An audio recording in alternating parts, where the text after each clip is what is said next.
इस वीडियो में हम करने जा रहे हैं द मर्चेंट ऑफ वेनिस, जो प्ले है जो कि शेक्सपियर द्वारा लिखा है। प्ले की शुरुआत होती है वेनिस में एक एंटोनियो नाम के व्यक्ति से, जो कि जहाज़ों का व्यापारी है, समुद्री जहाज़ों का व्यापारी है। जब भी उसके जहाज़ है जो सामान बेच कर आते हैं तब उसको बहुत ज़्यादा मुनाफा होता है। उसका एक दोस्त है बसानियो।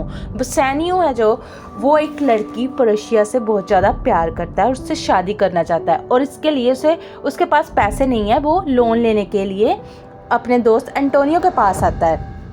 तो एंटोनियो के पास अब पैसे की दिक्कत होती है, पैसे की कमी होती है। वो मना कर देता है और उसे सुजेस्ट करता है कि वो एक शाहूकार शाइलोक से जो है उधार ले। तो जो एंटोनियो है वो बसानियो को शाइलोक के पास लेकर जाता है।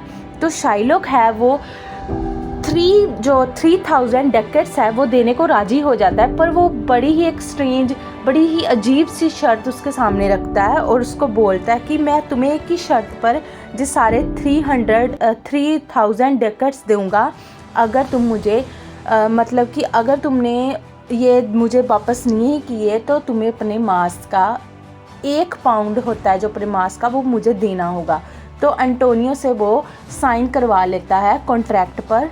तो बसानियो को वो दे देता है लोन, और एंटोनियो को बोलता है कि अगर इसने नहीं दिए टाइम सिर मुझे पैसे वापस, तो तुम्हें एंटोनियो को देना पड़ेगा उसके मांस का टुकड़ा। तो उधर जो होता है पर्शिया होती है वो बेलमेट में रहती है। बेलमेट के राजा ने जो पर्शिया की शादी के लिए 3 कास्केट सेलेक्ट की थी, और एक थी गोल्डन की, एक लेड की और सिल्वर की। तो जो मेरिको का राजकुमार है वो सबसे पहले जाता है वहाँ पर। तो वो कास्केट खोलता है, गोल्ड कास्केट को चूज़ करता है जो कि गोल्ड कास्केट थी। दूसरी ओर फिर एरागन का राजकुमार भी वहाँ आता है, वो सिल्वर की जो कास्केट थी उसको चूज़ करता है, वो भी गोल्ड निकलती है। तो उसके पिता ने कहा था कि पर्शिया की शादी उससे होगी जो सही कास्केट को चूज़ करेगा। फिर हम वेनिस में चलते हैं, जहाँ पर जो जो जेसिका होती है वो लोरेंजो के साथ भाग जाती है। तो जेसिका किसकी बेटी है? शाइलोक की बेटी है। तो जो शाइलोक है उसका फ्रेंड है एक लोरेंजो। जेसिका उससे बहुत ज़्यादा प्यार करती है और उसके साथ चोरी छुपके रात में भाग जाती है, जिसकी वजह से जो शाइलोक है वो एंटोनियो से और भी ज़्यादा नफ़रत करने लगता है। पहले भी उसे एंटोनियो पसंद नहीं था, अब तो उसकी नफ़रत और ज़्यादा बढ़ गई, क्योंकि वो लोरेंजो था वो उसका फ्रेंड था। तो उधर इसलिए जो शाइलोक एक चाल चलता है, वो झूठी खबर फैला देता है कि सारे के सारे एंटोनियो के जो शिप थे वो डूब गए हैं, और एंटोनियो का बहुत ज़्यादा नुकसान हुआ है, उसके सारे जो शिप है वो समुद्र में डूब गया है। तो फिर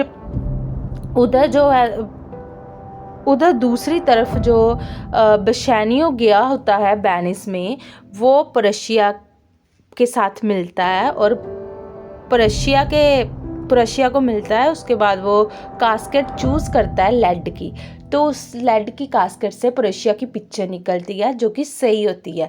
तो उन दोनों की फाइनली एंगेजमेंट हो जाती है। उधर दूसरी तरफ जो वो थी पर्शिया थी, उसकी एक फ्रेंड थी नैरिसिका की जो एंगेजमेंट थी वो हो जाती है उसके फ्रेंड गर्शेनियो से। और दूसरी तरफ जो एंटोनियो है वो लेटर लिखता है बसानियो को, और बसानियो को लेटर मिलता है जिसमें उसने बताया कि अब जो एंटोनियो से वो 1 पाउंड मांस मांग रहा है, शाइलोक उसका मांस मांग रहा है।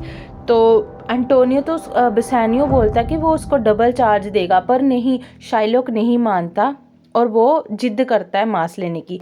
दूसरी तरफ जो पर्शिया होती है और जो नैरिसा होती है, वो दोनों मैन का भेष बनाकर एज ए लॉयर बनकर चली जाती है वेनिस में।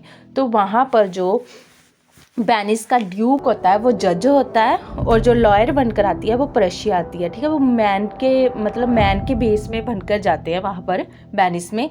तो मामले की सुनवाई होती है, कोर्ट लगती है। तो उधर जो होती है शाइलोक मना कर देता है कि वो डबल मनी नहीं लेगा, वो मांस का टुकड़ा ही लेगा एंटोनियो से। तो पर्शिया है जो वो लॉयर बनकर आती है और बोलती है ठीक है, जो भी कह रहा है शाइलोक वो सही है। शाइलोक बहुत खुश हो जाता है कि किसी ने मेरी तरफदारी की। तो पर्शिया बोलती है ठीक है, पर एक शर्त है, एंड जो शाइलोक है वो ले सकता है एंटोनियो के मांस का टुकड़ा, पर शर्त ये है कि उसको उसका मांस का टुकड़ा निकालना पड़ेगा शाइलोक को, पर उसके एक ब्लड की एक भी बूंद नीचे नहीं गिरनी चाहिए। तो ये सुनकर जो शाइलोक होता है वो बहुत हैरान हो जाता है कि ऐसा कैसे हो सकता है। तो फिर उसके दिमाग में आता है, फिर वो बोलती है पर्शिया कि नहीं नहीं, तूने एक नागरिक को ऐसे किया है, मारने की जो धमकी दी है कि तू उसका मांस काट लेगा, है ना, मारने की शर्त रखी थी, इसलिए नहीं तो तुम्हें मौत की सज़ा होगी। तो जो शाइलोक है वो माफ़ी मांगता है, एट ए टाइम जज से माफ़ी मांगता है कि हाँ उसने गुनाह किया है, क्योंकि ऐसे तो वो मांस का टुकड़ा ले ही नहीं सकता था। तो वो माफ़ी मांगता है कि हाँ उसको उस गुनाह कबूल करता है कि हाँ उसने ऐसे साजिश रची किसी नागरिक को मारने की, ये शर्त मेरी गलत थी। तो फिर जो शाइलोक होता है, एंटोनियो होता है, एंटोनियो उसको माफ़ कर देता है और कहता है कि तू यहूदी धर्म छोड़कर क्रिश्चियन में आ जा, और जो अपनी प्रॉपर्टी है वो सारी की सारी अपनी बेटी जेसिका और लोरेंजो के नाम पर कर दे। तो जो वो था वो मान जाता है। तो इस तरह से देखो पर्शिया लास्ट में सारे खुश हो जाते हैं, और पर्शिया अपनी रिंग जो मांगती है, जो उसने एंगेजमेंट के टाइम पर दी थी बसानियो से, और जो उधर उसकी फ्रेंड नेरिसा है वो भी ग्रिशैनियो से अपनी रिंग मांग लेती है। तो पहले उसने मना किया होता है कि ये रिंग तूने किसी को नहीं देनी, ठीक है, उसने पर्शिया ने बसानियो को, तो एज ए गिफ्ट वो मांग लेते हैं।